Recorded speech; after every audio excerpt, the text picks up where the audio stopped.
잠언서 21장 2절에 사람의 행위가 잠언서 21장 2절 사람의 행위가 자기 보기에 모두 정직하여도 여호와는 심령을 감찰하시느니라 라고 되어 있어요. 여기서 But the Lord weighs the heart. 마인드랑 하트랑 좀 다릅니다. 하트는 무의식 세계가 반영된 마음이에요. 하트는 뭐냐면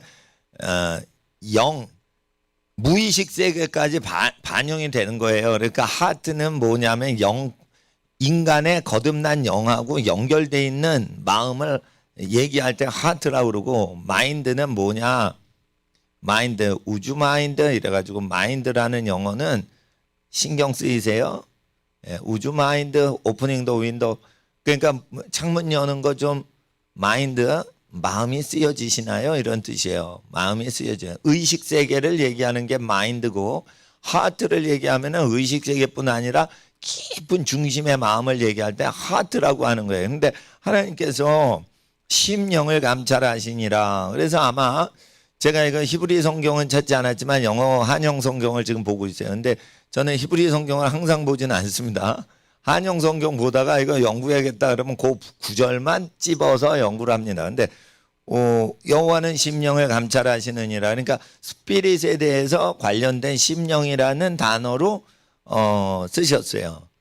그럴 때 하트라는 것은 심령, 마음과 마음과 무의식 세계, 의식과 무의식 세계를 합친 걸 심령이라고 하는 거예요. 그런데 영은 영이고 마음은 마음인데, 이렇게 심령, 한문으로 하니까 히브리어에도 없는 단어를 폭넓게 쓰는 거예요. 이래도 되고 저래도 되고 뭐 이런 겁니다. 귀에 걸면 귀걸이, 코에 걸면 코걸이. 이게 심령이라는 단어입니다. 영혼, 영도 아니고 혼도 아니고 영혼. 이런 단어는 없어요. 근데 우리가 잘 모르겠다 그러면 영인지 혼인지 구별이 안 된다 그러면 어떻게 써요? 동양 사람들은 영혼에 감동이 있습니다. 이렇게 쓰는 거예요. 근데 영은 무의식 세계를 주로 얘기하고 혼은 의식 세계를 얘기하는 겁니다. 그 영혼 하면은 영어 성경에도 없고 히브리 성경에도 없는 단어예요. 영혼. 그래서 영이면 영이고 혼이면 혼으로 돼 있는데, 심령, 그것도 원어 성경에 마음과 영이라는 것은 없고 마음은 마음이요 영은 영이라, 그래서 구별이 돼 있어요. 그렇지만 하나님은 우리의 행실을 봐요. 그 행실 뒤에 있는 그 본심을 보시는 거예요. 행실 뒤에 본심을 보니까 그 마음의 중심을 보시니까 마음으로 믿어서 착한 행동하는 사람만 의인이고, 마음이 약한데 행동은 착하게 할 수 있죠. 그래서 마음을 보시는 거예요. 누가 의인이에요? 마음으로 선한 마음을 가져 선한 말이나 선한 행실을 실행하는 사람을 의인이라고 하는 거죠. 그런데 악한 마음인데, 악한 마음 있는 거 사람 알아요? 몰라요? 모르죠. 하나님은 다 아시죠? 악한 마음을 다 아세요. 근데 행실이 착하게 하는 거예요. 그러면 어떻게 해요? 그걸 나쁜 놈이라고 그런 거예요. 예를 들어 과부를 내가 먹여 살려야겠다 뭐 이런 식으로, 옛날에 임금들이 가난한 여인을 먹여 살릴 때 첩으로 드리는 관습이 있어요, 옛날에. 근데 우리아를 죽게 만들고 그 밧세바를 뺏으려고 우리아를 전쟁터 맨 앞에 두고 용감하게 싸워라, 애국하라 이러면서 남의 마누라를 뺏는 거예요. 그러니까 애국을 하면서 마음 중심은 간음하려고 그런 거예요. 간음하려고. 애국이라는 말과 행동 뒤에 뭐가 있는 거예요? 다윗에게 간음을 합법화시키려고 하는 거예요. 간음은 불법이죠. 그런데 남편이 죽으면 그 부인을 소유하는 게 간음이 아니게 돼버리는 거야. 그러니까 남편을 제거함으로 합법적으로 자기 마누라를 만들어 버리려고 하는 거예요, 지금.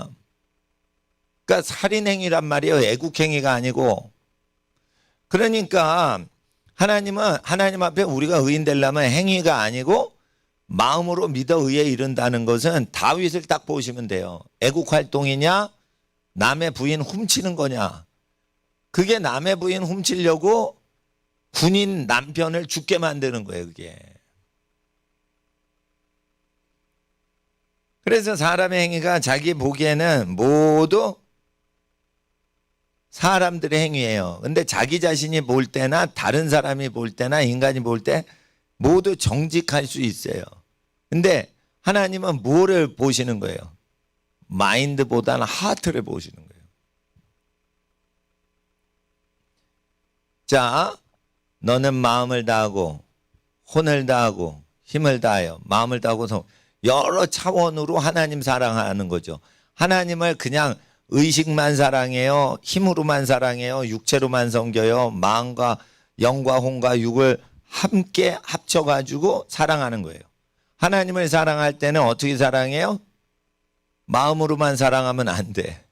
힘을 다해 사랑하라고 돼 있어요. 그러니까 나 하나님 마음으로 사랑해. 교회 안 가도 돼. 교회 예배당 안 가도 나는 하나님을 사랑하고 있어. 그리고 주일날 텔레비 보면서 세상 연속극 봐요. 나는 연속극을 봐도 하나님을 사랑해. 예배 안 가도 난 하나님을 사랑하고 있어. 이러면서 주일날 예배당 안 가고 극장 가요. 극장 가도 난 하나님을 사랑하고 있어. 마음으로 사랑해. 그런데 발걸음은 예배당 안 가고 극장 간단 말이에요.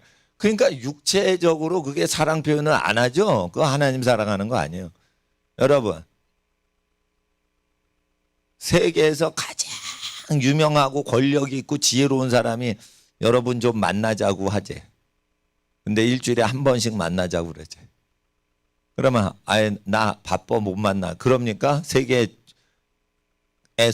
가장 모든 실권을 쥐고 있는 대통령이 만나자 이래도 만나려고 그러는데, 그러니까 마음이 있으면 행동해서 발걸음이 그 만남 장소에 간단 말이죠. 그러니까 예배를 드릴 때 마음으로만 드리고 입술로는 안 드려. 찬양 다 불러 찬양하고 있네. 나는 마음으로 찬양할 거야. 그러니까 힘을 안 드리는 거죠. 그러면 하나님을 사랑할 수가 없는 거예요. 그러니까 인간을 혼으로만 만들었어요? 영으로만 만들었어요? 영혼 합일체예요. 영혼 육 합일체로 만드신 거예요. 하나님은 심령, 하트를 보시니라. 근데 심령이 더러워지죠. 그러니까 양심이 더러워진 거예요. 그러니까 양심이 더러워지면은 자기 양심이 더러워진지도 몰라요. 그럴 땐 어떻게 만드냐? 인간의 거울은 인간이다 이랬어요. 그래가지고 하나님의 말씀을 받은 사람들이 하나님 말씀 던지는 걸 들으면 양심이 회복되는 거예요. 그러니까 왜 말씀 읽어요? 이 말씀을 읽다가 자기가 나름대로 믿어요. 자기 나름대로 믿어. 그러니까 자기 나름대로 믿지 말고 하나님의 뜻대로 사는 사람들, 하나님의 뜻대로 살면서 고생을 감수하는 사람들의 성경 읽는 소리를 한번 들어보시려고 교회 오시는 거예요. 그러니까 하고 싶어도 하고 싶은 거 못하고 그 모든 거 하나님을 위해서 절제하고 하나님께 삶을 드리고 살아가는 복음 전도자들이 목사 안수를 안 받으신 경우도 있어요. 목사 안수 안 받았는데 사도로 부름 받으신 분들이 있어요. 평신도 선교사들. 그럴 때 하나님 앞에서 보통은 그냥 형제자매 이러죠. 근데 그 목사 안수 안 받은 사람한테서 표적과 기사가 나타나면서 저기 공산주의 국가에서 막 이적이 일어나고 이슬람 국가에서 이적이 일어나요. 대학교 졸업하고 직장 때려치고 선교지로 그냥 간 형제들한테. 이게 뭐예요? 사도적인 기름 부음이 온 거예요. 그런 사람들 특징 내가 다 봤어요. 자기 것을 자기 것이라 주장 안 하는 사람한테만 따라와요, 그게. 그러니까 하나님이 선택하셔서 특별한 사람도 있지만은 평신도들 중에 사도들은 그 행실이 사도행전하고 똑같이 살아요. 그러니까 목사님들도 그런 평신도 사도들한테 안수 받으려고 막 하는 경우가 있어요. 예. 그 정도로 목숨을 다 바쳐서 하나님을 사랑하면은 하나님께서는 그 중심을 보시는 거예요. 선교 활동을 보시는 게 아니고 중심을 보신단 말이에요. 중심. 선교를 해도 되고 안 해도 돼요. 예? 중심을 보신단 말이에요. 찬양 인도를 할 때 진짜 하나님을 사랑해서 이 곡을 부르는가 그 중심을 보시는 거예요. 그러면은 찬양하는 거 좋아하죠. 찬양하는데 찬양 시간에 늦게 오지 않죠. 찬양을 진짜 좋아하면 진짜 밥을 좋아해. 그러면 밥 먹는 시간에 늦어 안 늦어요? 안 늦어요. 어떤 애가요. 이름이 칠떡이요. 왜 칠떡인 줄 알아? 시골에서 자는데 떡이다 이러면은 자다가 또 벌떡 일어나. 그래서 걔 이름이 칠떡이에요. 칠떡이는 떡 먹는 시간에 앉아요. 그러죠? 하나님 자녀는 떡이 뭐예요? 하나님 말씀이지. 말씀 듣는 시간에 안 졸아. 물론 밤새 쓰면 좋을 수 있지만 충분히 잤어. 집에서 충분히 자고 예배당 왔어. 근데 설교 들을 때 조는 거는 그거는 하나님 자녀가 아니라서 그런 거예요. 밤에 다 실컷 자놓고 왜 설교 시작하면 자.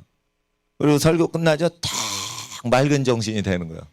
그런 건 뭐냐면은 말씀을 먹고 사는 사람이 아니니까 좋은 거예요. 칠떡이는 왜 할머니가 떡이다 떡 먹어라 이러면 벌떡 깰까? 걔는 떡으로 먹고 사는 인간이라서 그러는 거예요. 빵 먹어라 이러면 걔가 졸음에서 안 깨나. 왜? 걔는 빵을 안 먹어봤거든. 떡만 먹거든. 그러니까 떡 먹어라 이러면 벌떡 깨는 거예요. 벤자민 윌커슨 박사가 부정 투표한 거 전자제품 그 회로를 다 보기 때문에 선거관리위원회에서 이 반도체 회로 딱 열면 국민들은 그게 무슨 장치인지 몰라요. 딱 여는 순간 그걸 설계했던 박사가 딱 보니까 이게 부정 투표하려고 공장에서 특별 제작한 거라는 거예요. 그래가지고 그분 인터뷰하고 기자회견 하느라고 사무엘 목사님하고 저 갈렙 선교사님하고 저 오구원 선교사님하고 폴영 목사님이 저 광화문에서 만나서 식사 대접을 하는데 한식을 안 드시는 거예요.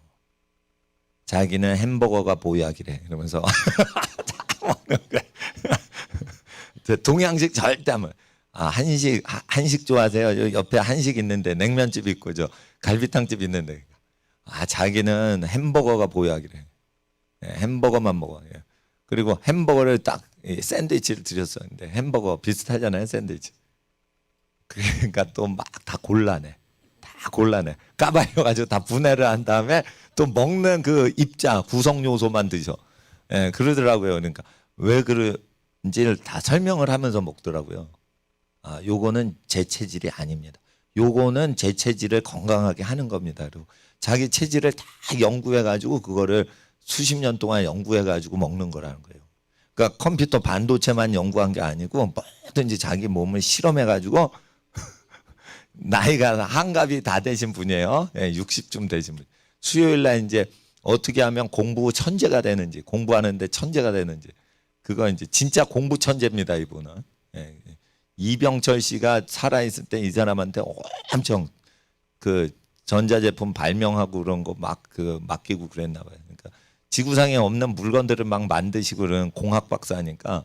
근데 이제 뭐 미국의 아이비리그 다 졸업하고 막 기업체에서 다 천재 소리만 듣고 스카우트 당하던 분인데 선교사님이 되신 거예요. 다 때려치고 이제 선교사.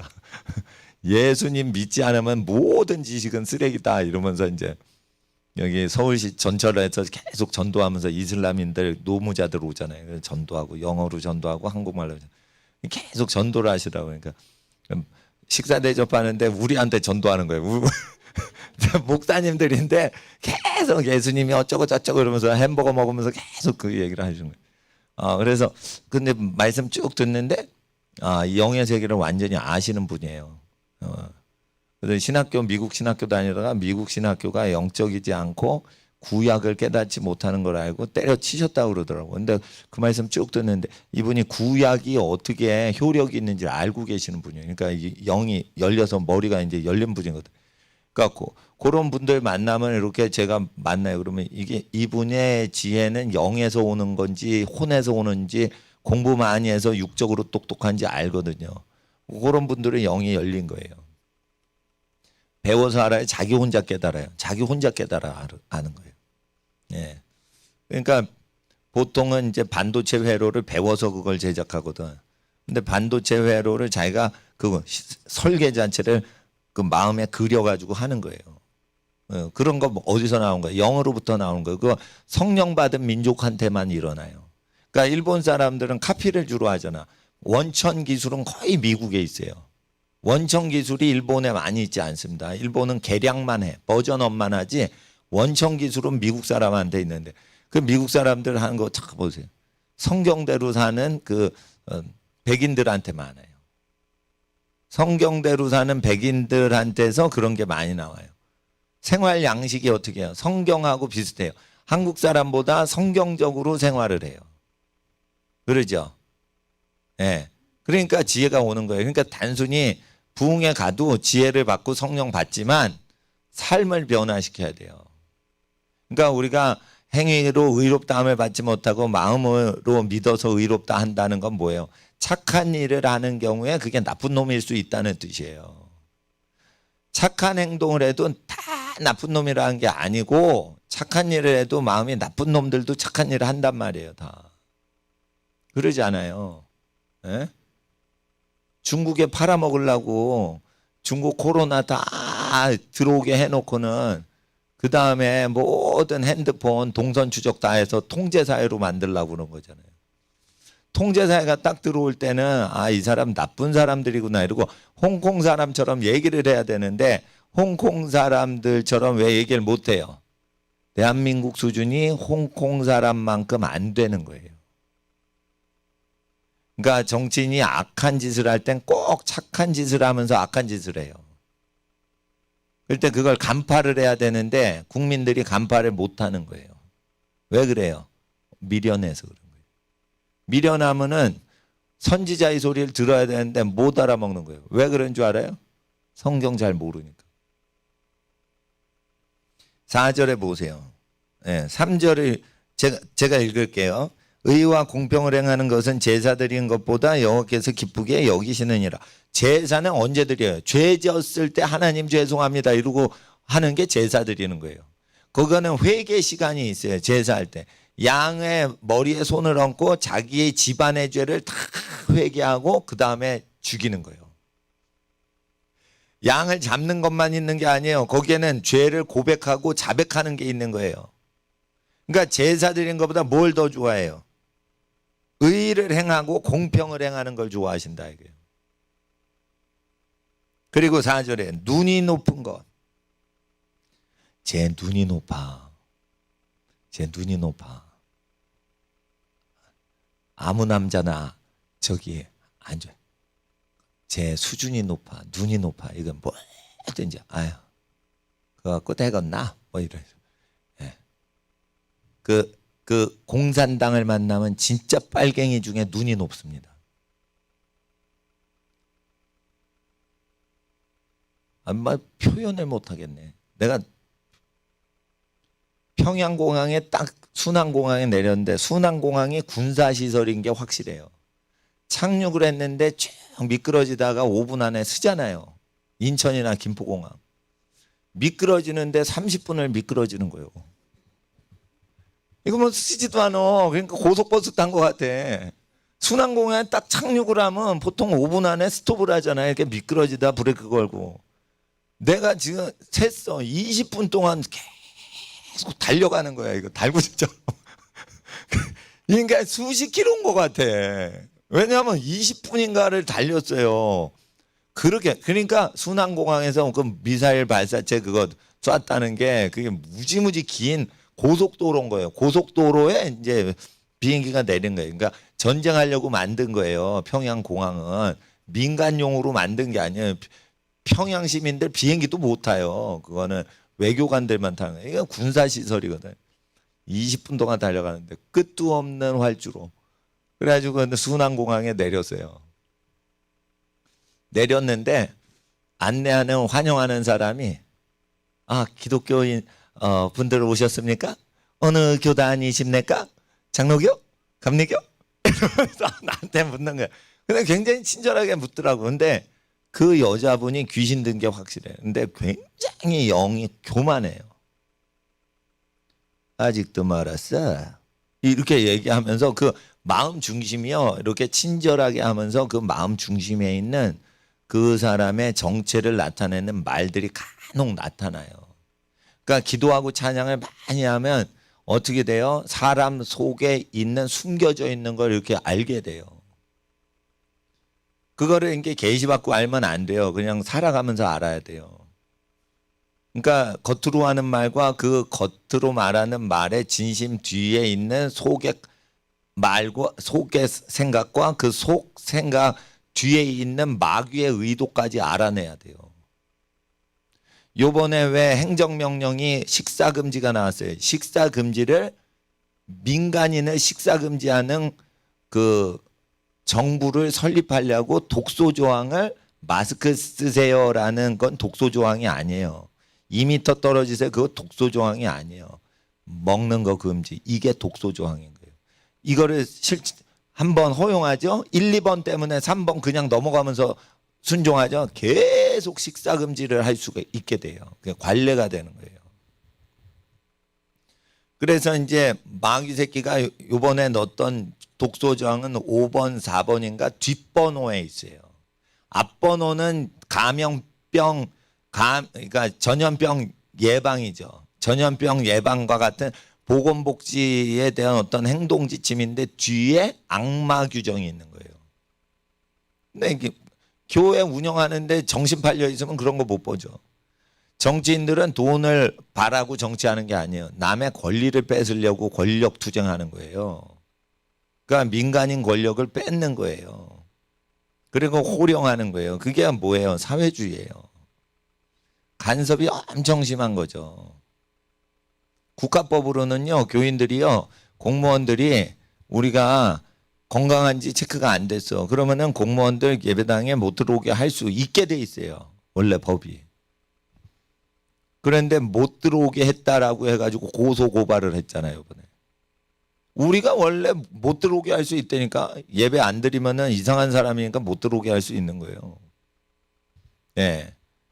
그러니까 법이 우리에게 권리를 줘도 우리가 권리를 위해 가지고 투쟁하지 않으면 안 되는 거예요. 어떤 학생 또 질문할 수 있어요. 여러 가지 질문을 많이 해요. 근데 질문하는 거 좋아요. 근데 어떤 남자가 있었어요. 이거 실제 사건입니다. 베트남에 참전했어요. 애국자들도 베트남 월남전에 참전하지만 음란한 사람이 군인으로 갔다가 거기 베트남 여자한테 임신시키고 왔어. 그러니까 베트남 여자가 그 아이를 데리고 온 거야. 한국에 나중에. 자기 아빠를 찾으러 온 거야. 근데 그 아빠인 사람이 군인이 아니고 제대해가지고 직장 생활하면서 결혼해서 부인도 있고 자식도 주르륵 낳고 살고 있어. 그런데 베트남에서 외국인이 온 거야. 자식이라고. 외국인이에요. 베트남 여성이. 70년대. 그 온 거야. 근데 그게 80년대인가 그래. 아이가 상당히 자랐어요. 혼혈하지. 한국 법과 베트남 법에 의하면 그 남자가 그 여자와 그 아이를 부양할 책임과 의무가 법으로 규정돼 있질 않아요. 그렇게 돼 있다니까. 그러니까 그 사람이 그냥 아무 의무도 없는 거예요. 보낸 거예요. 성경적으로 하면 죽을 때까지 그 부인을 먹여야 돼요. 아이가 20살 될 때까지 뭐 한다고 그러죠. 죽을 때까지 그건 자기 자식인 거예요. 그러니까 남자는 씨를 퍼뜨려서 만약에 결혼 이외에 아기가 나도 죽을 때까지 그걸 먹이고 입히고 잠자리를 제공하게 돼 있어요. 한 번만 동침을 해도. 어디에? 모세율법에. 결혼식을 한 것과 무관하게 그렇게 하라고 돼 있어요. 그러니까 남자는 동침을 함부로 해서 애가 생기면 죽을 때까지 노예 생활하라는 뜻이에요. 이게 그래 거룩한 거예요. 그러니까 이렇게 평생 의식주를 다 부양하도록 해야 남자들이 사회를 건설하고 음란을 멀리하고 그렇게 된다는 거예요. 그래서 이게 거룩한 법이라는 거예요. 이거를 나쁜 법이라고 생각하면 안 돼. 베트남 법, 대한민국 법 다 완전치 않아요. 이게 법인 거예요, 이게. 그러니까 남자는 여자 잘못 건드리면 평생 작살나는 거예요, 작살나는 거. 호랭이보다 무서운 게 여자예요. 호랭이보다. 제가 우리 아들내미한테 뭐라 그래? 여자 조심해라. 대학교 다니니까 여자 조심해라. 호랭이보다 무서운 게 여자다. 얘기를 합니다. 왜 그러냐면 여자를 볼 때 자기 섹시가 아니다. 그럼 멀리하고 자기 섹시감인가 이러면 자세히 보면서 자기 섹시인지 아닌지 그걸 알아봐야 되는 거예요. 기도도 해보고. 그렇게 해야 하는 거지. 그냥 결혼 아무 생각이 없는데 그냥 만져보고 뽀뽀하고 막 이러는 게 대학교 문화입니다. 그게 음란하고 저주스러운 거예요. 저주스러운 거. 근데 성문화만 정확히 목사님이 말씀드리는 거를 지키는 학생은 무조건 출세하게 돼 있어요. 출세를 만약 안 하면 출세를 하면은 저주받는 단계에 묶여버리니까 출세를 안 시키시는 거예요. 여러분 출세를 하면 다 감방 가는 시대인 거 아세요 요즘? 출세했어. 상부가 시켰어. 그랬더니 어떻게 돼요? 깜빵 가게 생긴 거예요. 예? 이번에 공무원들도요 이재명이 시켜서 온 거예요. 근데 이재명이 법률을 몰라. 원래 공무원이 단속 나오려면 사전에 여러 번 준비를 하고 우리 앙케이트 조사를 해서 우리의 의견을 수렴을 한 다음에 그 다음에 단속을 나와야 돼. 근데 그냥 단속 나왔죠. 그리고 전염병 예방이다 이러면 강제적으로 뭐 할 수가 없어요. 여기 환자가 발생을 했을 때만 가능한 거예요. 여기 환자 한 명도 없는 거예요. 그럴 때 강제 단속해요? 못해요? 못하게 돼 있는 거예요. 근데 이런 걸 다 무시한 거예요. 그러면은 법으로 계속하면 누가 이겨? 우리가 이기는 거예요. 다 걸어버리는 거예요. 다 구속시킬 수가 있는 거예요. 공무원들. 구속을 근데 안 시킨다 그러면 불법을 저지르는 거예요. 지금 경기도청이. 법으로 하면 우리가 이기는 거예요. 왜 그래? 세상법을 거긴 모르거든. 경기도청 이재명 씨는 법을 모르는 사람이에요. 그 사람. 정치만 하지 법을 모르는 사람이에요. 그러니까 우리는 법을 아는 사람이에요. 교회 다니는데 법을 더 알아. 그러니까 하나님 앞에서 세상법을 알아야 되는데 전능하신 분의 법을 알아야 돼 몰라야 돼? 알아야 되는 거예요. 하나님께서 신분이 높아지려면 어떻게 해요? 거룩을 추구할 때 신분이 높아지는 거예요. 거룩을 추구했는데 왜 신분이 높아지질 않아요? 높아지면 재앙이 공격을 하니까. 재앙으로부터 보호하려고 출세 안 시키고 서민스럽게 살게 하시는 거예요. 그러면 거룩하면 서민스럽게 살 수 있습니까? 많이 살아요. 가난한 사람이 복이 있기 때문에 많이 살아요. 탐심이 없거든요. 가난하면 탐심이 많이 클 수가 없어요. 네? 생계비 걱정 정도밖엔 탐심이 없어. 그러니까 가난하면 믿음이 더 좋아질 수도 있어요. 일단은 거룩을 추구하는 걸 하셔야 돼요. 그리고 하나님 앞에 그 국가법과 하나님 나라의 법을 이거 비교하는 건 무지 중요한데 목사님들이 국가법을 지키면 하나님 법을 어기게 되는 저주가 들어가는 걸 얘기를 안 해요. 정치 발언 안 하려고. 그래서 선지자를 보내시는 거예요. 목자는 뭐냐 목사님들은 가르쳐주고 사랑하고 축복만 하는 거예요. 아이고 아프니? 아이고 아프겠다 이러면서 막 위로를 해주는 거예요. 목자는 그런 거예요. 양이 잘못되지 않도록 양을 돌보기만 하는 거예요. 근데 국가법을 악법이 통과됐을 때 그걸 계속 따라가죠. 그럼 저주에 걸려버리는 거예요. 한두 명이 아니에요. 전 국민이 저주에 걸리는 거예요. 그럴 때는 얘기를 해야 되는데 얘기하는 사람이 없죠. 그러면은 목사가 아닌 사람도 막 쓰시고, 예? 남자들이 정신 못 차려 그러면 여성들이 막 외치고 막 이러는 거예요. 네. 그래서 하나님 앞에서 복된 남자를 고르는 방법, 복된 여자를 고르는 방법 성경에 다 있어요. 성경을 계속 읽으면 복된 여자를 얻고 복된 남자를 얻는 거예요. 복되지 않은 여자 한번 읽어드릴까? 9절에 다투는 여인과 함께 큰 집에 사는 것보다 움막에서 혼자 사는 것이 아니라, 움막은 거지 집이요.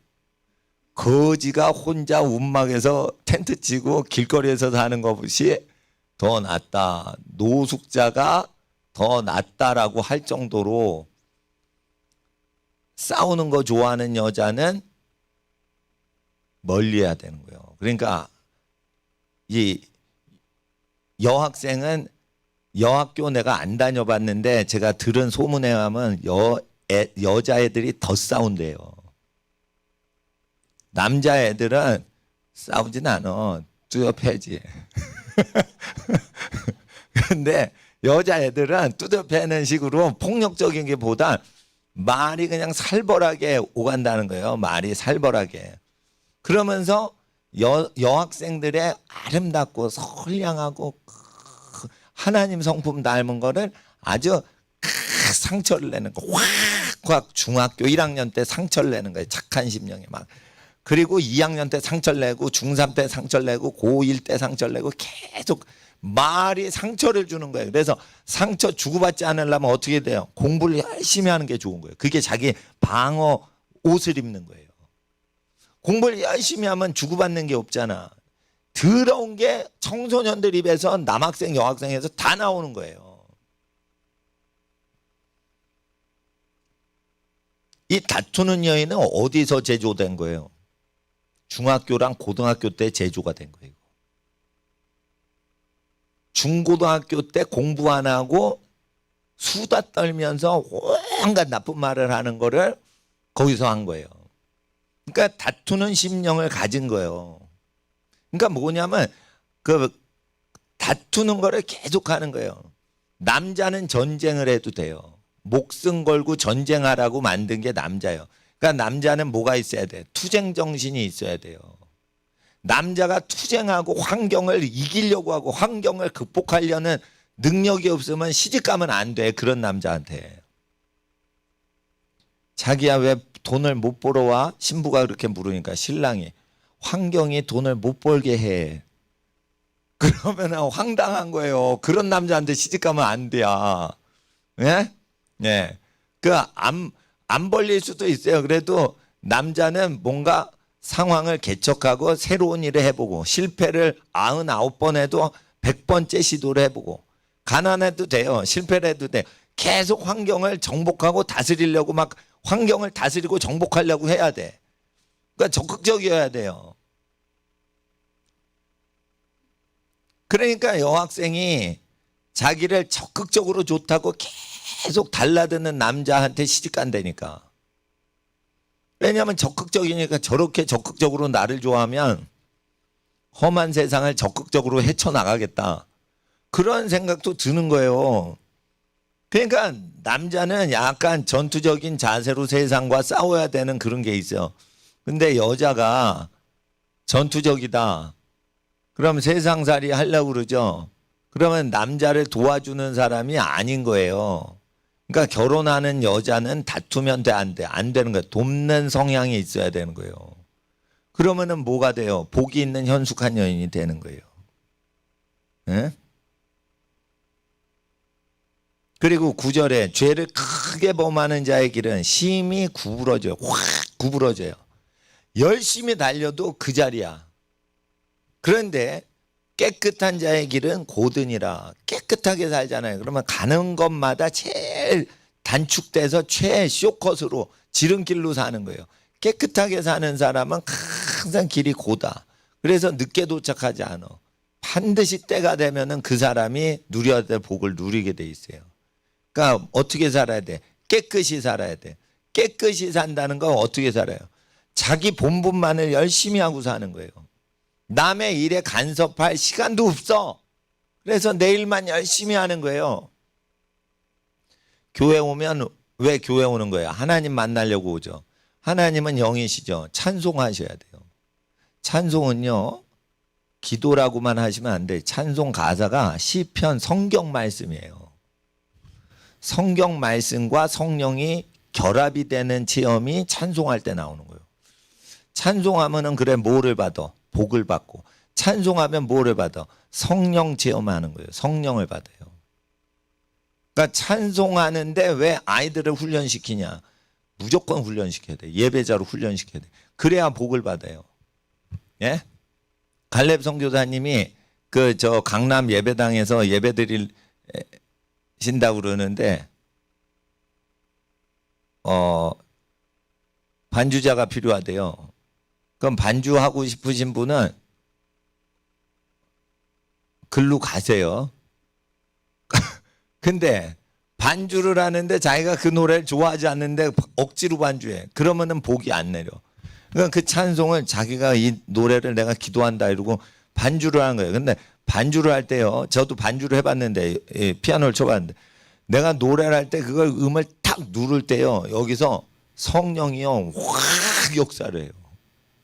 그러니까 연주를 하면 성령님이 더 강하게 오시는 거예요. 제가 기타 치면서 찬양을 집에서 해봤거든요. 기타를 이렇게 칠 때 기타가 둥 하고 울려요. 그 울림통에서. 그 울림통이 내 이쪽 가슴이나 배 쪽으로 울리잖아요. 그때 성령에 취하는 증세가 나와.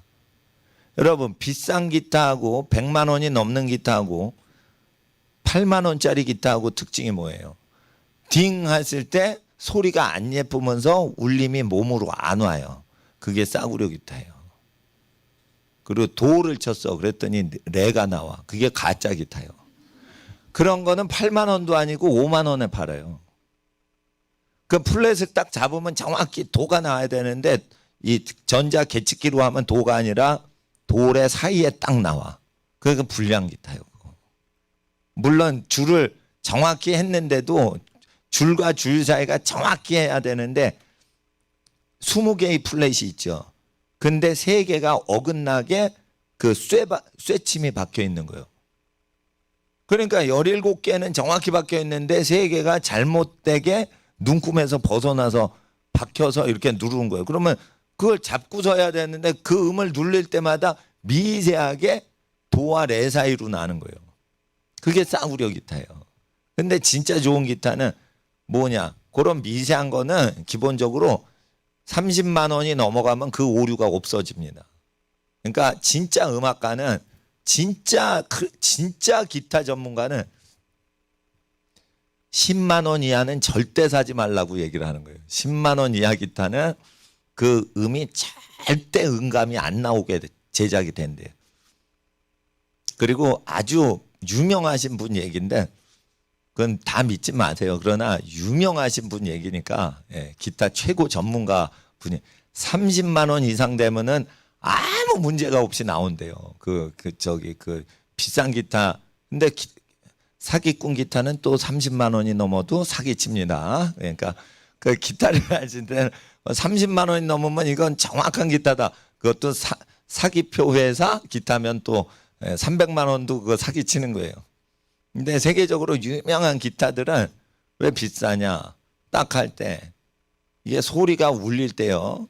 그 몸을 진동시켜 주면서 이게 울림통이 몸도 울림통으로 만들어줘요.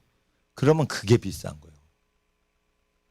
그러니까 앞에만 그 원판으로 때리는 게 아니라 후판도 원판 때리고 측면도 원판 때리고 그러잖아요. 합판 안 때리잖아요. 왜냐하면 진동을 그대로 음 자체를 전달을 해주거든. 그러니까 뭐란 뜻이에요? 몸체 자체가 기타 울림통이란 뜻이에요. 그러니까 몸체를 기타 울림통으로 울려줄 때 사람이 성령 체험을 많이 하거든요.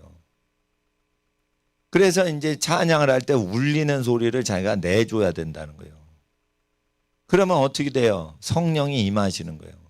그러니까 내 영혼의 소리를 육체로 울려줄 때 그 울려지는 육체의 성령이 임하시는 거예요.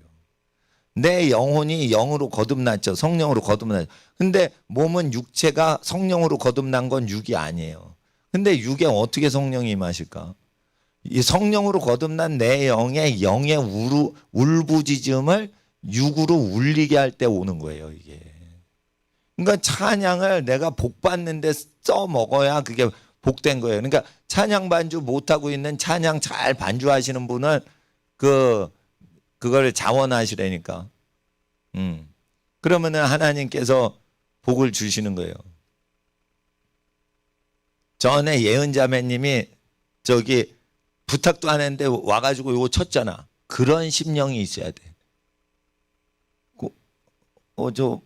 그때 기억이 잘 안 나는데, 야, 예은 자매님이 피아노를 잘 치시는구나. 나 그때 알았어요. 근데 어린이들만 지금 훈련시키거든요. 어린이들은 이제 악기를 배워야 되니까. 근데 이제 조금 청소년이 아니신 청년 이후의 분들은 이제 그 악기를 못 다뤄요. 그러니까 어머님들이 엄청 피아노 잘 치시는데 내가 몰라요. 누가 잘 치시는지. 예. 잘 몰라요. 아는 분만 알아. 그렇지만은 이거를 치셔야 된다는 거예요. 왜 그래요? 하나님은 육체를 동원해서 예배 드릴 때 하나님이 영이 오시거든. 네. 그래서 저는 찬양을 듣는 것보다 찬양을 하거나 찬양을 연주할 때가 제일 좋아. 찬양을 하면서 찬양을 연주할 때 제일 감흥이 오는 거예요. 예. 그런 겁니다. 그리고 건반을 칠 때 이 소리들이 있어요. 이 소리들이 있는데 나는 내 영성은 이 깔리는 소리요. 그러니까 내가 어느 악기를 좋아해요? 일렉트릭 피아노를 좋아하질 않아요. 예. 그 패드나 스트링 소리를 좋아해요. 왜 그래요? 내 영성이 그런 영성인 거예요. 그러니까 뒷 배경으로 깔리는 음악을 소리를 내는 걸 좋아해. 그러니까 자기 영혼이 성령 체험하는 그 소리가 있어요. 그거를 잡아내느라고 제가 신디사이저를 딱 사죠. 그러면 하루가 넘게 이 수천 개 음에서 내 영의 소리를 표현할 수 있는 소리를 잡아내려고 수천 개를 모니터링하면서 그 악기 음을 들어요. 이 내 영성하고 맞는 소리인지 아닌지를 악기 소리를 걸러내가지고 그 소리로 내가 연주를 하는 거예요. 그러면은 내 영이 이제 다른 악기로 소리로 할 때보다 이게 그 액티베이션이 되는 거예요. 이런 거는 어떻게 알 수 있냐? 기도나 찬양을 많이 하고 개인적으로 찬양하고 개인적으로 기도를 많이 하면은 그게 나온단 말이에요. 근데 그게 세팅이 안 된 사람은 같이 합주를 하면서 찬양하는 거를 같이 할 때 이제 준비가 되는 거죠. 그래서 하나님 앞에서 그 복이 있는 것입니다. 저주가 있어요. 5절에 부지런한 자의 경영은 풍부함에 이를 것이나 조급한 자는 궁핍함에 이를 따름이니라. 그러니까 조급하면 안 돼. 서둘러서 사업을 하거나 서둘러서 급하게 하는 사람들 큰일 나는 거죠. 게을러서 망하는 것보다 서둘러 가지고 크게 망하죠. 게으름은 조금 망해요. 게으름은 조금 망해요. 그래서 게으른 사람은 옆이 도와주면 살 수가 있어요. 서둘러서 조급한 사람은 옆 사람이 도와줘도 옆 사람까지 다 말아먹어요. 그래서 기도를 할 때 좀 조급함이 생긴다. 그럼 조금 더 기다리셔야 되는 거예요. 뭔가 쫓기는 것 같아. 절대 성령님이 아닙니다. 결혼을 할 때 쫓겨서 결혼해요. 그건 마귀한테 쫓기고 있는 거예요. 결혼을 쫓겨서 결혼한다. 그건 마귀한테 묶인 경우예요. 그러니까 결혼식이라는 거를 할 때 쫓기면서 하면 안 되는 거예요. 그래서 사람을 고를 때도 어떻게 해요? 눈을 뜨고 잘 고르고 결혼하면 눈 감고 살라는 소리가 있어. 다 덮어주고 살라는 거예요. 결혼하면 눈을 감고 다 덮어주고 살라는 거예요. 못 본 채하고 그냥 허물을 다 덮어주고. 근데 결혼하기 전에는 자기하고 맞는지 안 맞는지는 최대한 그 눈을 크게 뜨고 이 사람이 자기하고 맞나 안 맞나 잘 살피라는 거예요. 근데 이성끼리 너무 가까이 가면은 살피는 능력이 상실돼요. 향수병에 너무 가까이 가면 향수를 분별하는 능력이 없어지고 그 향수에 중독이 된단 말이에요. 코 감각이 마비가 된다니까. 화장실을 너무 가까이 가도 코가 마비가 돼서 화장실 오래 있으면은 냄새가 안 나죠. 그건 냄새가 사라진 게 아니야. 자기 코가 냄새를 못 맡는 상태 가운데 마비가 된대요. 피곤해. 후각신경이 금방 지친대요. 그래서 못 맡는 거예요. 그러니까 어떻게 해야 이성은 아름다운 프랑스 향수 향기와 같이 금방 지쳐버리는 거예요. 화장실 냄새 안 좋죠? 금방 지쳐서 못 느끼듯이.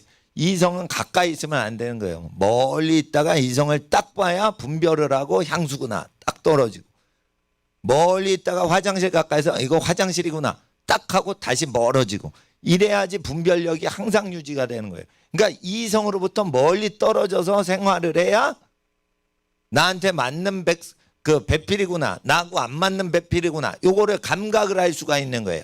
근데 이성을 항상 애인을 만들어 놓고 있어. 이러면은 자기한테 맞는 여잔지 아닌지 남잔지 아닌지 아는 분별력이 없어지는 거예요. 아시겠어요?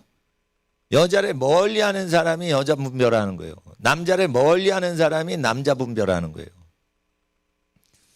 남자를 가까이 해요. 수십 명을 가까이 해요. 여자를 수십 명을 가까이 해요. 이런 사람은 후각신경이 망가진 사람하고 똑같은 거예요. 그리고 이런 게 있습니다. 여자인데 아유 여자 아니야, 얘 친구야. 그 남자도 병든 거예요. 여자가 어떻게 친구가 됩니까? 건강한 남자는, 육체가 건강하면 여자를 보면은 이거는 음란하지 않더라도 성욕이 있는 젊은 남자가 젊은 여자를 보면요, 이게 자극을 받게 돼 있어요. 근데 여자인데 아예 내가 좋아하는 여자가 아니니까 얜 친구야 이러면서 하루 종일 같이 다녀. 그건 병든 놈 아니거나 병든 놈이 아니면 이상한 놈이요. 그러니까 나는 그렇게 봐요. 남자는요, 자손 종족 번식을 위해서 하나님이 여자를 좋아하는 그런 생각을 주신 거예요. 그리고 그 성기능이 없어지면 여자에 대한 생각이 줄어요. 그리고 여자를 좋아할 때 여자가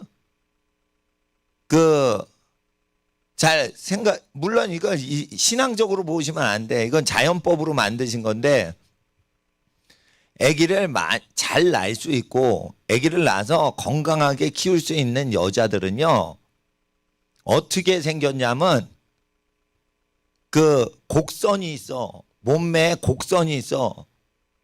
곡선이 없어. 남자하고 똑같아, 몸매가, 여자가. 그러면은 뭔가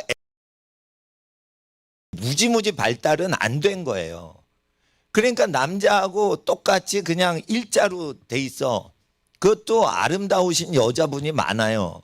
그렇지만 그 애를 낳았으면 젖을 먹여야 되잖아. 근데 남자처럼 가슴이 없는 것 같아. 그러면은 아기를 많이 젖을 먹이진 않을 거란 말이에요. 그러니까 뭐 쌍둥이 나면 큰일 나는 거예요. 젖이 모자라서. 예? 그렇게 되니까 남자들이 왜 여자 몸매 보고 여자를 좋아하냐? 그것도 아기를 잘 낳고 잘 키우고 싶은 하나님의 뜻이 남자들 본성에 있다고 생각을 해야 돼요. 예? 그러잖아요. 그러니까 하나님 앞에서 왜 그 남자들은 그따구식으로 여자를 좋아할까? 할 때 여자가 애를 낳고 사랑스러운 자녀를 키우는 데 합당한 몸을 갖고 있으니까 여자를 좋아한다고 생각을 하셔야 돼. 그리고 그 기능이 다 소멸했어, 늙어서.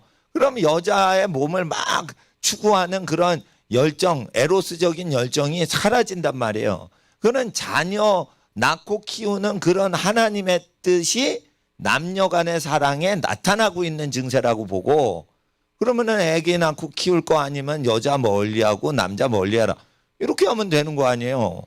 그러니까 여자를 좋아하면 다 나쁜 놈이다, 아니에요. 여자를 좋아하는 게 하나님의 뜻인 거예요. 남자마다. 여자마다 남자 사랑 받는 게 나쁜 거냐? 남자 사랑을 받아야지 여자는 행복하다니까. 그러니까 그건 나쁜 게 아니에요. 단지 애를 낳고 키우라고 그걸 주셨으니까 애를 낳고 키우는 가정을 이루는 거와 연관해서 여자를 좋아하고 남자를 좋아해라 이거예요. 그러니까 애 낳고 키우는 연애는 결혼밖에 없는 거예요. 그러니까 결혼해서 행복하게 사랑하고 사는 것이 축복이고, 결혼 밖에서 남녀가 사랑하는 건 안 좋다라고 얘기를 하는 거예요. 안 좋다. 왜냐? 생육하고 번성할 생각이 있어 없어? 없는 거예요. 없는데 그거를 육체를 탐하면 뭐 하겠다는 거예요. 이런 게 있습니다. 또 하나님이 애기 키워보신 집은 다 알아.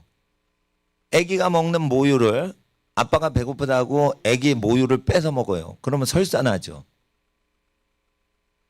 모릅니다 이거. 신랑 신부가 결혼했는데 첫 애기를 낳았어. 그런데 하도 배고파가지고 애기가 먹는 모유를 애기 아빠가 자기 부인 젖을 대신 훔쳐 먹었대 봐.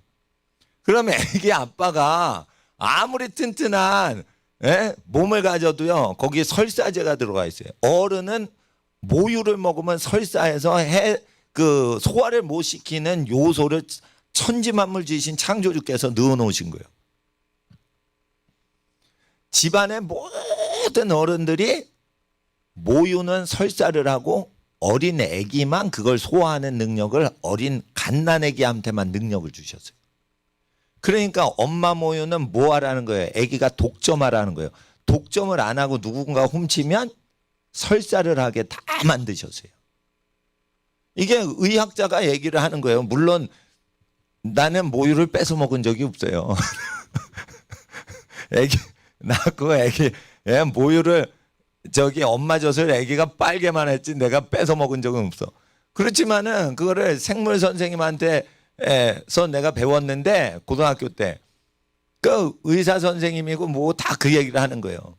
모유는 신비스럽다 이거. 그러니까 그 엄마 젖을 도적질하는 모든 도적질로부터 방어 장치가 다 이게 경비 장치가 다 걸린 거예요.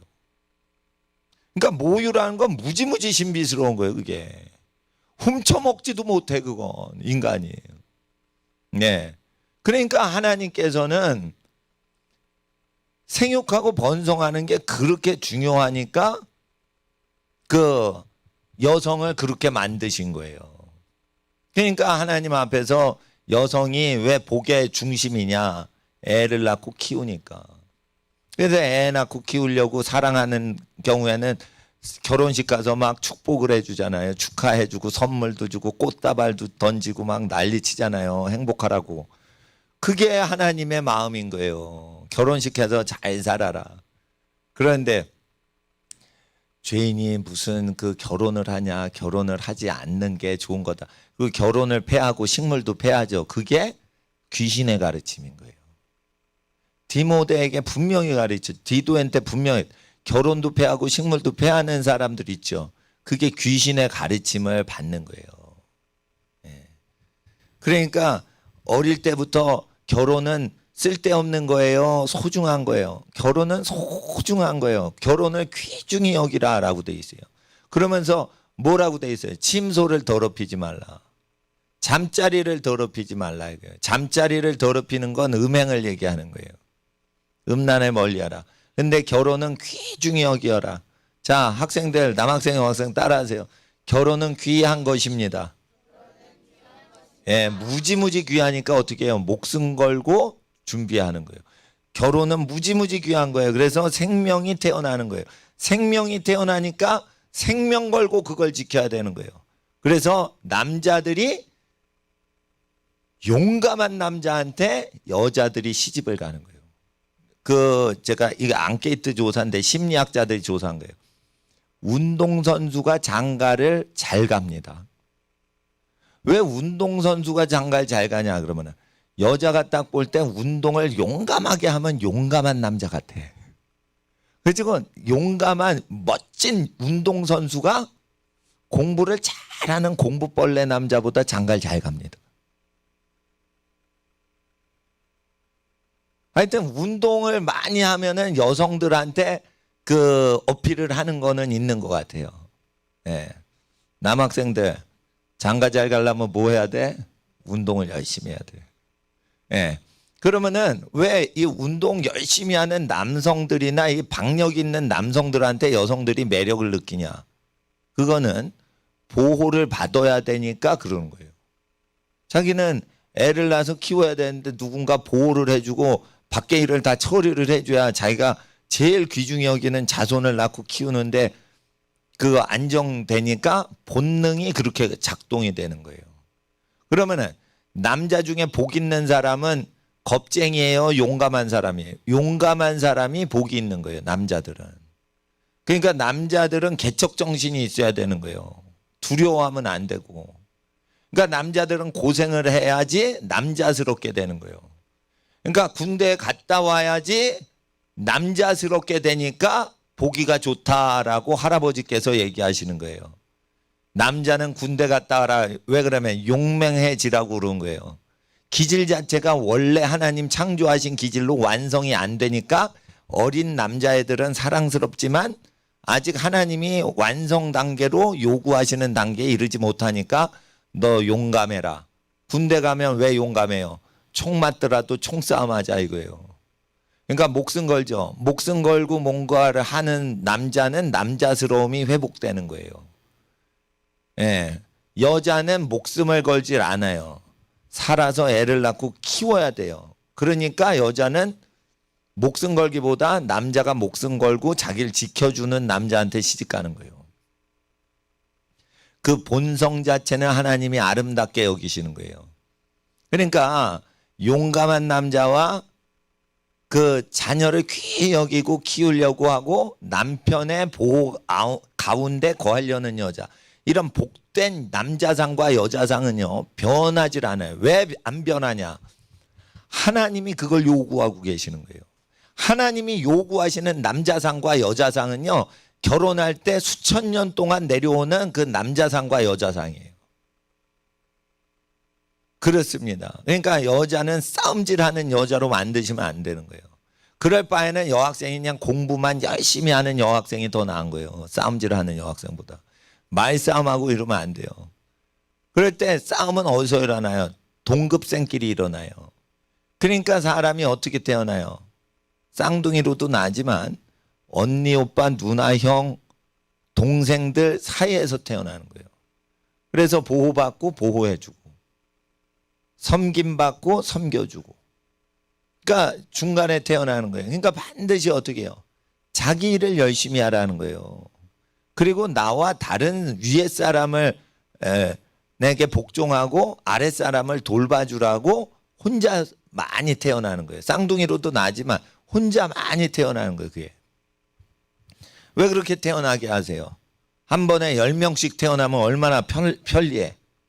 한 번 아파서 10명 그냥 나면 강아지 날 때 엄청 많이 나던데, 예? 사람은 왜 한 명씩 나는 거예요? 하나님 형상은 단체가 아니라는 거예요. 너 혼자서 다 한다는 거예요. I am that I am. 그건 나는 스스로가 한다 이러는데, 내가 볼 때는 나는 나다 뭐 이런 거 아니겠어요? 나는 있는데 that 그거는 나는 있는 거야. 이런 뜻이죠. 그러니까 하나님은 존재하시는 분이시다 이게. 내가 존재하는 그것이 나다 이거예요.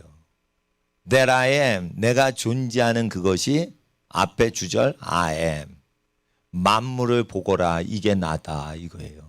창조주의 고백이신 거예요. I am that I am. 스스로 나 천국에서 밥도 안 해 먹어도 나 혼자 거한다. 나 굶어도 힘 있다. 이런 뜻이 아니라는 거예요. I am that I am. 이거는 뭐냐면 나는 누구냐면 that 그거는 I am 내가 있잖아. 보고 만물을 보고 하나님의 영원한 능력과 신성을 한번 분명히 내가 보이니까 이게 나야.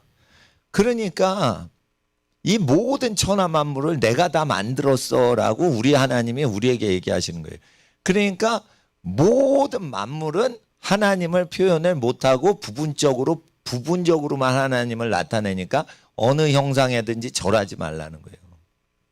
그러면 반드시 죽는다는 거예요. 하나님이 아닌 다른 존재한테 하나님처럼 섬기면은 반드시 죽는다는 거예요. 그러니까 우상 숭배하는 사람하고 결혼하면 돼, 안 돼? 안 되는 거예요. 저주가 있는 거예요. 그러니까 하나님 앞에서 우리가 그 축복받는 거에 대해서 알아야 돼요. 6절에 속이는 말로 재물을 모으는 것은 죽음을 구하는 것이라. 그래서 속이는 말로 재물을 자꾸만 구하죠. 그럼 뭐가 와요? 죽음이 온다는 거예요. 곧 불려다니는 앙겐이라. 7절에 악인의 강포는 자기를 소멸하나니. 강력한 폭력이죠. 악인의 강력한 폭력은 누구를 죽여요? 자기를 죽인다. 이는 공의를 실천하기를 싫어함이라. 그러니까 악인의 강포는 누구를 죽여요? 자기를 죽이는 거예요. 자기를. 그러니까 악인의 조폭 들어가면 자해 행위를 시키죠. 그게 자기 고백인 거예요. 폭력적이면 어떻게 해요? 자기가 죽는 거예요. 예? 그러니까 하나님 앞에서 남을 위해서 남을 살아야 되는 거예요. 예.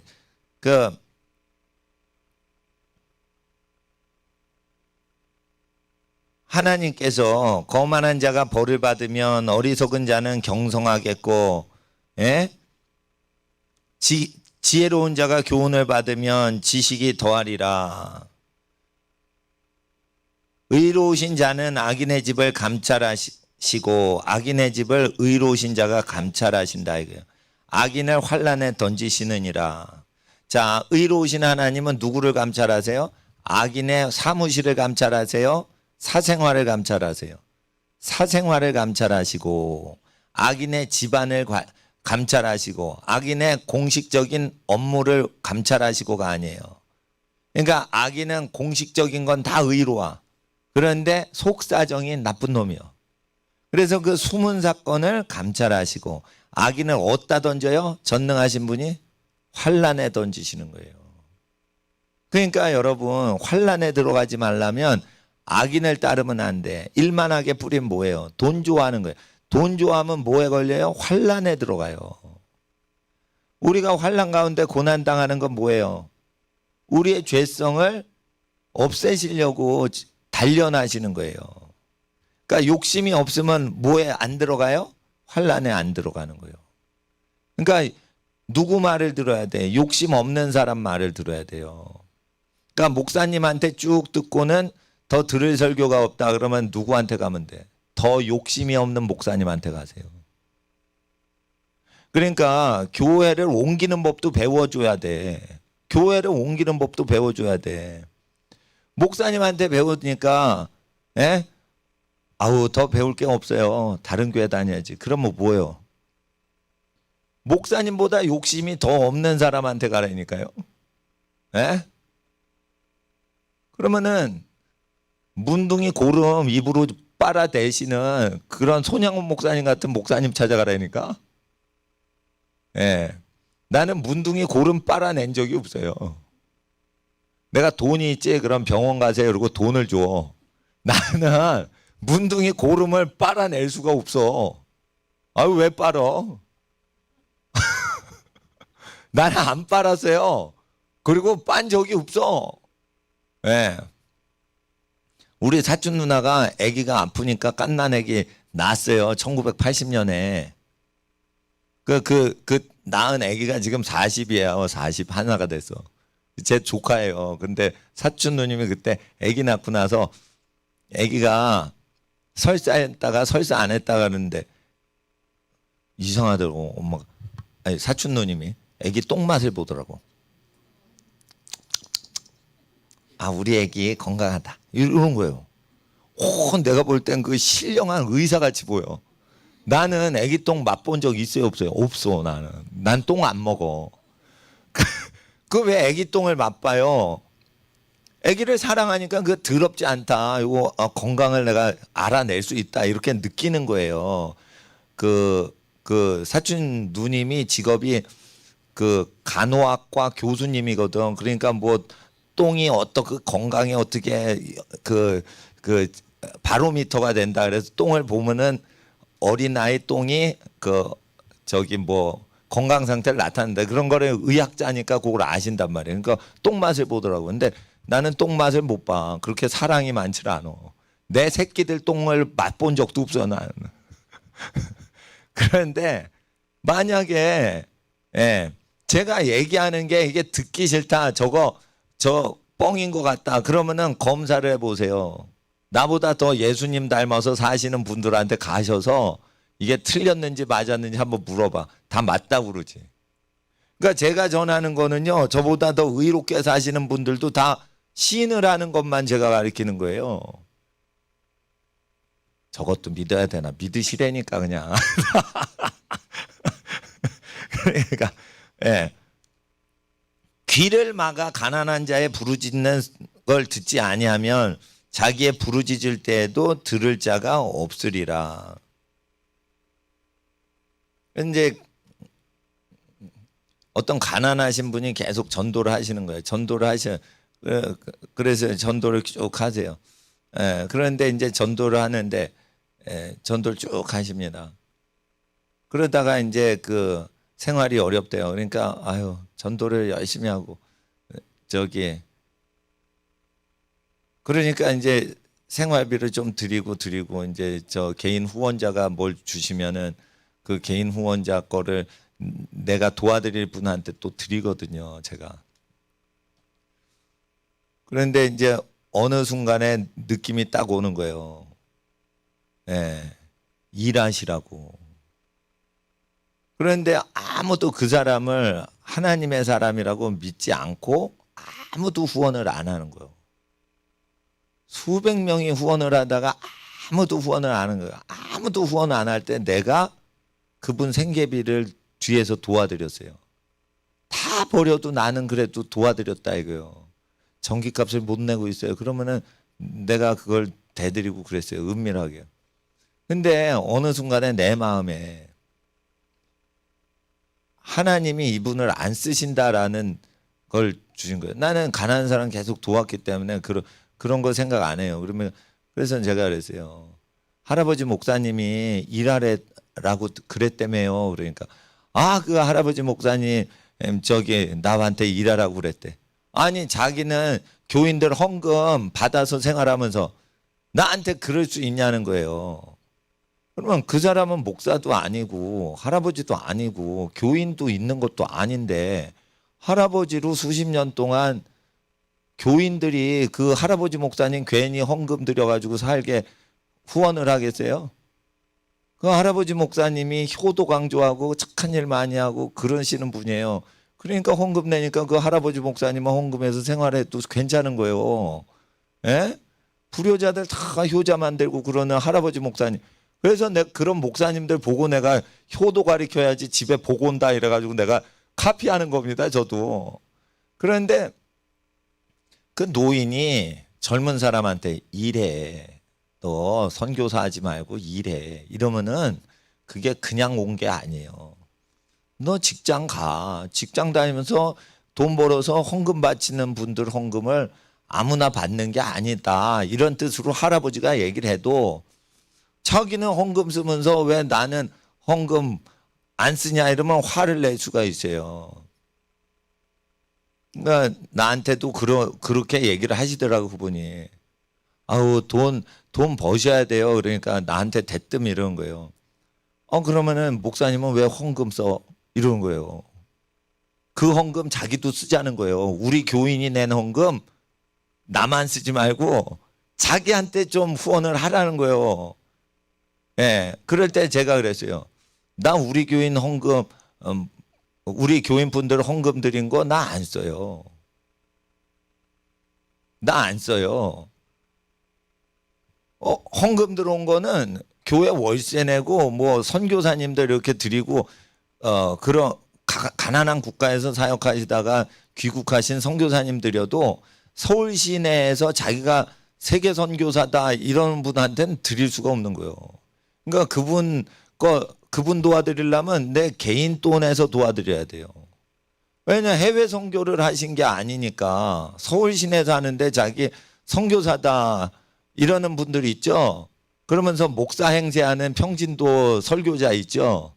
근데 전도사도 아니고 목사도 아닌데 자기 선교사다 이러면서 불신자한테 선교는 안 하고 농촌 선교도 안 하고 부자 동네에서 부자 대상으로 설교하면서 형제 소리는 안 듣고 선교사 호칭받아 높임 받는 사람 있죠. 그런 분들이 있을 수 있어요. 그러면은 나는 일하라고 그래요. 일해서 먹고 살라고 그래요. 우리 교인들이 무슨 죄가 있어서 당신을 섬겨? 그런다고요. 근데 그거 얘기는 못해요. 예? 여러분 아세요? 목사가 되면 헌금으로 사는 게 아니에요. 목사가 되면 하나님 일을 하지 않으면 하나님이 안 먹여 살려주시는 거예요. 그러면 일을 해야 되는 거예요. 근데 하나님이 먹여 살려주시는 거는 신령해야지 먹여 살려주시는 거예요. 그러니까 교인이 먹여 살려주면은 그게 자기가 주의 종인 줄 알아. 그러지 않아요. 예? 그게 아니에요. 하나님은 가난해도 먹여 살려줘요. 주의 종이 아니라도 먹여 살려줘요. 근데 주의 종인 사람은 하나님이 특별하게 먹여 살리신다니까. 그러니까 주의 종인 사람들 특징이 뭐예요? 신령하다고요. 잠언대로 살아야 돼. 잠언대로 살아야 돼. 잠언은 무엇을 줘요? 지혜를 주죠. 그러니까 지혜서란 말이에요. 학생들 따라하세요. 잠언을 사랑하면 지혜를 받아 모든 것을 얻습니다. 예, 그렇게 지혜를 받으세요. 지혜를 구하셔요. 하나님께서 지혜를 구하는 모든 학생들에게 가장 큰 지혜를 주실 겁니다. 예, 자리 정리하시고 여기 쌓아놓으세요. 끝난 게 아닙니다. 30분 더 기도해야 돼요. 예. 그리고 주일날이나 예배 드릴 때 일찍 와서 기도하고 계세요. 하나님 앞에서 지혜를 받으려면 예배 시작 전에 와서 기도를 하셔야 됩니다. 하나님 앞에 학생들은 예배 드릴 때 앞자리에 앉으세요. 앞자리. 하나님 앞에 기도할 때는 있는 힘을 다해서, 시킬 때는 끝날 때까지 쉬지 말고 기도하셔야 됩니다. 이 시간 다시 한번 우리 30분 동안 우리 자녀들 위해서 부모님들 기도하시고, 자녀들은 부모님 위해서나 자신을 위해서 주여 지혜를 더하여 주시고 하나님을 기쁘시게 섬기는 거룩한 인생 되게 하여 주시옵소서. 주여 부르짖고 30분 더 훈련합니다. 주여 주여 주여